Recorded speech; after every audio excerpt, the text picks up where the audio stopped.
Sebentar aja, Bang, sebentar aja ya. Sebentar aja. Bang, sebentar aja ya. Sebentar aja. Pak Gubernur, satu ucapan saja Pak Gubernur untuk buat Aceh Besar Pak Gubernur. Iban, Satu harapan untuk buat Aceh Besar yang terpilih ini. kita harapkan pertama untuk membangun Aceh Besar supaya lebih maju, lebih ikhlas, lebih fokus kepada pembangunan daerah.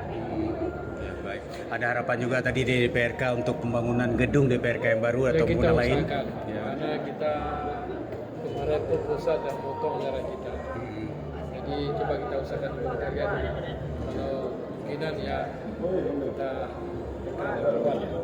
Pak Gubernur, Pembangunan di PDN, Pak, untuk pembangunan di PDN itu bagaimana? Ya, PDN pada prinsipnya pusat menyetujui, cuma kendalanya juga di anggaran. baik.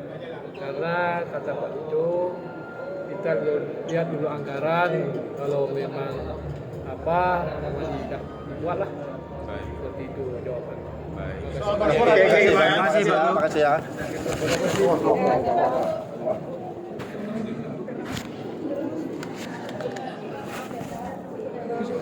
Terima kasih Pak Bupati.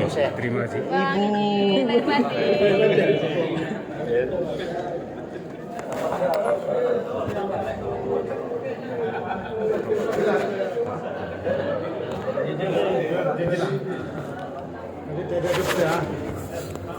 Nggak diwawancara. Oh, nggak diwawancara. Kenapa? Boleh.